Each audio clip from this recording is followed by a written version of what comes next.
Hello guys, देखिए आपने last lecture देखा। ठीक है, लास्ट लेक्चर में हमने क्या डिस्कस किया है। मैंने आपको कुछ जनरल चीज़ें बताई थी जो क्वांटम मैकेनिक्स में काम आएंगी आपके। ठीक है, और आपको वो पता होनी भी चाहिए कि कब हम वेव नेचर में बात करेंगे, कब हम पार्टिकल नेचर में हैं।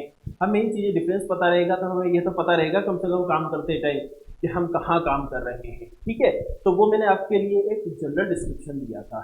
ठीक है, अगर उससे रिलेटेड आपको कोई क्वेरी आई हो, आपको कोई क्वेश्चन पूछना हो, तो आप एप्लीकेशन में हमने ऑप्शन दिया हुआ है, उसमें आप उसको पोस्ट कर सकते हैं। कोशिश करेंगे कि हम आपको उसका रिप्लाई कर सकें, और अगर हमें ज़रूरत लगी तो हम आपके उस क्वेरी से रिलेटेड एक अलग से वीडियो बना के डाल देंगे। ठीक है, अब इसी सिलसिले को आगे बढ़ाते हुए मैं यूनिट स्टार्ट कर रहा हूँ आपके क्वांटम की फर्स्ट यूनिट। ठीक है, तो हम यूनिट 1 पर बात कर रहे हैं, और यूनिट 1 का नाम क्या है आपके? क्वांटम यांत्रिकी का विकास, डेवलपमेंट ऑफ क्वांटम मैकेनिक्स। ठीक है, यूनिट क्या है आपके पास? Development of quantum mechanics, quantum यांत्रिकी का विकास।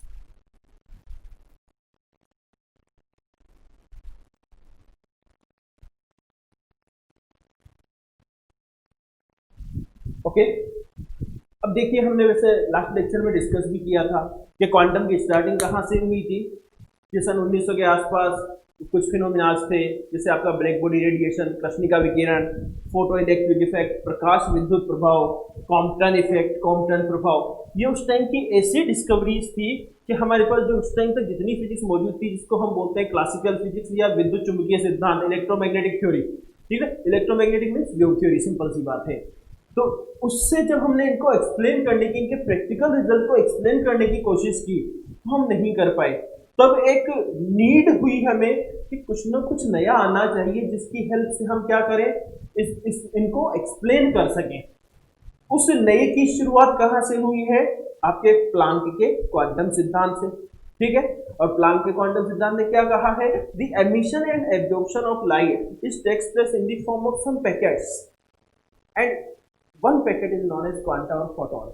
प्रकाश का उत्सर्जन तथा अवशोषण छोटे छोटे पैकेट के रूप में होता है, और एक पैकेट को क्या बोलते हैं? क्वांटा और फोटोन। अब देखो, कभी इन फ्यूचर इंटरव्यू में आपसे, ठीक है, आप कभी फिजिक्स के इंटरव्यू में बैठो, फिजिक्स से रिलेटेड इंटरव्यू में, और आपसे फोटोन की डेफिनेशन पूछ ली जाए, तो फोटोन की डेफिनेशन क्या दोगे? फिर वैसे तो general main definition, standard definition तो यही है आपके पास कि प्रकाश का उत्सर्जन तथा अवशोषण, the emission and absorption of light is take place in the form of some packet, छोटे छोटे पैकेट के रूप में होता है, जिसे क्या बोलते हैं? क्वांटा और फोटोन। फिर वो आपसे बोलेंगे कि थोड़ा शॉर्ट में बताओ ना भाई, इतना लंबा क्या है, एक थोड़ा सा शॉर्ट में जवाब दे दीजिए। तो व्हाट इज फोटोन? क्या है फोटोन? तो क्या जवाब देंगे आप? क्या कहेंगे हम? What is photon? आपके माइंड में क्या आता है कि व्हाट इज फोटोन? फोटोन क्या है? क्वांटा है, ये तो हमें पता चल गया। और क्वांटा किसका है? लाइट का। एंड लाइट क्या है आपके पास? Electromagnetic wave. ठीक है, आ रही है बात समझ में? तो photon is nothing but the quanta of EM wave, quanta of EM waves is known as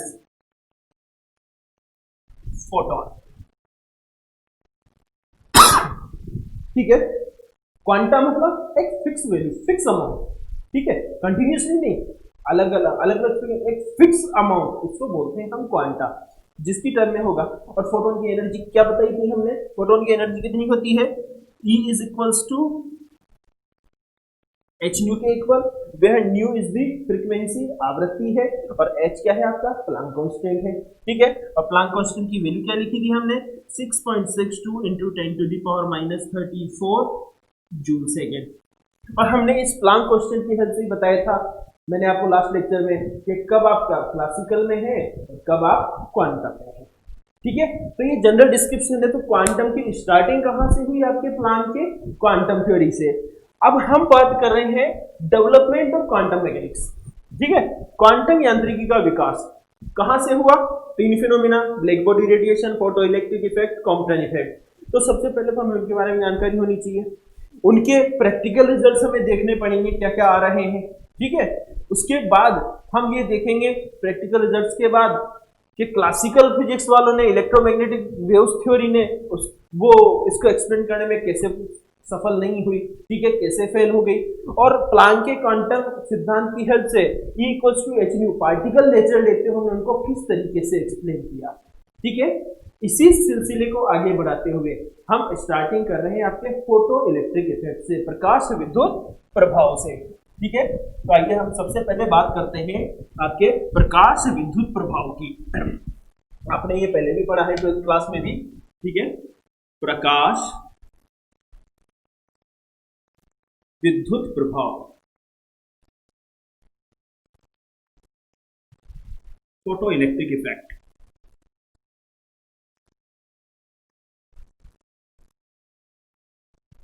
ठीक है। अब थोड़ा सा रिकॉल कीजिए आपके माइंड में, क्या है photo electric effect. Photo electric effect क्या है, क्या होता था। देखो क्या कहते थे हम कि ये आपके पास एक मेटल सरफेस है, ठीक है। जैसे ही हम इस मेटल सरफेस पे एक सर्टेन फ्रीक्वेंसी, एक निश्चित आवृत्ति से ज्यादा आवृत्ति की लाइट डालते हैं तो यहां से इलेक्ट्रॉन का एमिशन होता है, ठीक है।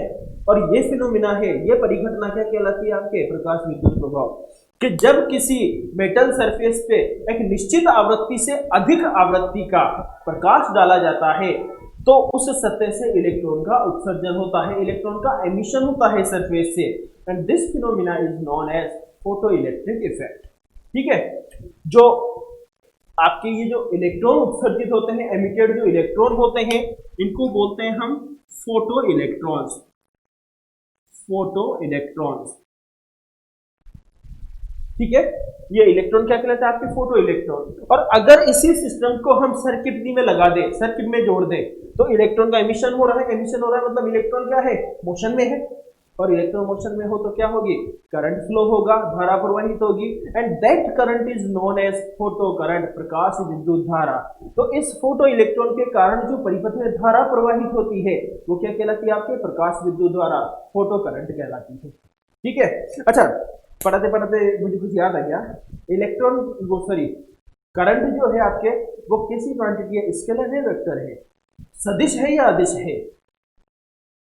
मैं कह रहा हूं जो आपके विद्युत धारा है, इलेक्ट्रिक करंट है, वो आपके अदिश है या सदिश है, ठीक है। आप जब सर्किट में बनाते हो तो आप में से कई बच्चों के भ्रम होता है कि आपने आई बना दिया, इसकी आप डायरेक्शन ले रहे हो, ठीक है। बट ध्यान रहे इलेक्ट्रिक करंट विद्युत धारा आपके अदिश राशि है, धारा की खुद की कोई दिशा नहीं होती है, कोई डायरेक्शन नहीं होता है। डायरेक्शन किसका होता है हमेशा, चार्ज के फ्लो करने का। आपने तो 9th क्लास में पढ़ लिया ये कि धारा की दिशा हमेशा आवेश प्रवाह की दिशा के विपरीत होती है, तो धारा तो मजबूर है भाई, उसके लिए तो कंपल्सन है कि अगर चार्ज इधर फ्लो होगा आवेश तो धारा इधर आएगी, चार्ज अगर इधर जाने लग गया तो हमेशा धारा कहां जाएगी, आवेश प्रवाह के विपरीत। अब देखो मैं अभी चार्ज वर्ड यूज कर रहा हूं, जब आपने हो सकता है 9th में पढ़ा था वहां इलेक्ट्रॉन वर्ड यूज करते थे, क्योंकि पहले क्या है इलेक्ट्रॉन को ही चार्ज माना जाता था, लेकिन अब आप 12th करके आए हैं, चार्ज में electron, proton, neutron, anti neutron बहुत सारे पार्टिकल आ गए, इसलिए अब हम टर्मिनोलॉजी क्या यूज करते हैं, चार्ज की। तो करंट की खुद की कोई डायरेक्शन नहीं है, डायरेक्शन किसकी होती है, चार्ज के फ्लो करने की, और करंट हमेशा क्या मिलता है आपको, उसके ऑपोजिट डायरेक्शन में मिलता है, ठीक है। तो आपकी जो इलेक्ट्रिक करंट है वो कैसी क्वांटिटी है, स्केलर क्वांटिटी है, ठीक है। हम वापस फोटो इलेक्ट्रिक इफेक्ट पे बात करते हैं। तो हमने क्या कहा कि जब किसी मेटल सरफेस पे एक सर्टेन फ्रीक्वेंसी से ज्यादा फ्रीक्वेंसी की लाइट डाली जाती है, एनर्जी डाली जाती है, लाइट मींस लाइट एनर्जी, तो इस सरफेस से इलेक्ट्रॉन का एमिशन होता है, उत्सर्जन होता है, और ये फिनोमिना क्या कहलाता है आपके फोटो इलेक्ट्रिक इफेक्ट। जो इलेक्ट्रॉन एमिट हो रहा है उसको हम क्या बोलते हैं, फोटो इलेक्ट्रॉन बोलते हैं। और अगर इस इलेक्ट्रॉन की वजह से, फोटो इलेक्ट्रॉनों की वजह से जो परिपथ में, सर्किट में जो करंट फ्लो होता है उसको क्या बोलते हैं हम, फोटो इलेक्ट्रिक करंट बोलते हैं, प्रकाश विद्युत धारा। अब अगर हम इसका प्रैक्टिकल वेरिफिकेशन करें तो प्रैक्टिकल वेरिफिकेशन के लिए हम क्या करते हैं कि हम एक इस टाइप की एक ट्यूब ले लेते हैं, ठीक है। उस ट्यूब में हम 2 डायोड लगा देते हैं, एक को आप कैथोड बोलते हो, एक को आप एनोड बोलते हो। ठीक है, ये आपने एक तो एनोड लगा दिया और आपने एक कैथोड लगा दिया, और इसको हम पूरा का पूरा एक सर्किट के साथ कर देते हैं। ये आपकी की लगी हुई है, इस तरीके से आपने इसको कर दिया। एनोड, एनोड मतलब दाता, डोनर। कैथोड, कैथोड मतलब एक्सेप्टर। इसीलिए हम क्या लेते हैं, इसकी टर्मिनोलॉजी ऐसी लेते हैं। अब यहां से हम क्या करें, अगर यहां पर लाइट डालें, ठीक है, जैसे ही लाइट डालेंगे यहां से इलेक्ट्रॉन निकलेगा। ठीक है, यहां पर ऐसा करते हैं, हमने एक बैटरी लोड लगा रखी है, ये आपने पॉजिटिव लगा दी, ये नेगेटिव लगा दी। अब इलेक्ट्रॉन का एमिशन हुआ, तो इलेक्ट्रॉन, एक सेकंड, यहां आपने नेगेटिव लगा दिया, यहां आपने पॉजिटिव लगा दिया। अब ये नेगेटिव वाला नेगेटिव को क्या करेगा, रिपेल करेगा, प्रतिकर्षित करेगा। तो इलेक्ट्रॉन कहां बढ़ेगा, आगे बढ़ेगा, और कैथोड क्या करेगा, इसको कैप्चर कर लेगा। जैसे ही कैथोड ने कैप्चर किया, ये इलेक्ट्रॉन कहां चल गया, सर्किट में फ्लो करने लग गया, जिसकी वजह से आपको सर्किट में क्या मिलेगी, करंट मिलेगी, जिसको आप एमीटर की हेल्प से क्या कर सकते हो, नोट भी कर सकते हो। ठीक है, तो ये आपका प्रैक्टिकल डेमोन्स्ट्रेशन है, प्रैक्टिकल वेरिफिकेशन है फोटो इलेक्ट्रिक इफेक्ट का, प्रायोगिक सत्यापन। बट इसके कुछ रिजल्ट्स हैं जो बड़े इंटरेस्टिंग है। इसके जब हम रिजल्ट एग्जामाइन करते हैं तो हम पाते हैं कि यहां से जो ये फोटो इलेक्ट्रॉन का जो उत्सर्जन हो रहा है, एमिशन हो रहा है, हम डेफिनेशन में क्या कह रहे हैं, एक निश्चित आवृत्ति से अधिक आवृत्ति पर, एक पर्टिकुलर फ्रीक्वेंसी से ऊपर, and that frequency is known as, उस आवृत्ति को क्या बोलते हो आप, थ्रेशोल्ड। थ्रेशोल्ड फ्रीक्वेंसी, देहली आवृत्ति, देहली आवृत्ति। ठीक है, उससे कम का अगर आप लाइट डालोगे यहां पे तो आपको कोई फोटो इलेक्ट्रॉन का एमिशन नहीं मिलेगा। ठीक है, एक तो ये रिजल्ट मिला। दूसरा रिजल्ट मिलता है कि जो फोटो इलेक्ट्रॉन जो उत्सर्जित हो रहा है वो किस पे डिपेंड करता है, जो आप लाइट डाल रहे हो उसकी फ्रीक्वेंसी पर, इंटेंसिटी पर नहीं कर रहा है, तीव्रता पर निर्भर नहीं कर रहा है, किस पर निर्भर कर रहा है, आपके फ्रीक्वेंसी पर। देखो ये डिफरेंस आपके लिए समझना बड़ा जरूरी है। ये वर्ड क्या है, बड़ा कंफ्यूज करते हैं। एक तो वर्ड है आपके पास इंटेंसिटी, एक है आपके पास फ्रीक्वेंसी। ठीक है, इंटेंसिटी मीन्स तीव्रता, फ्रीक्वेंसी मीन्स आवृत्ति।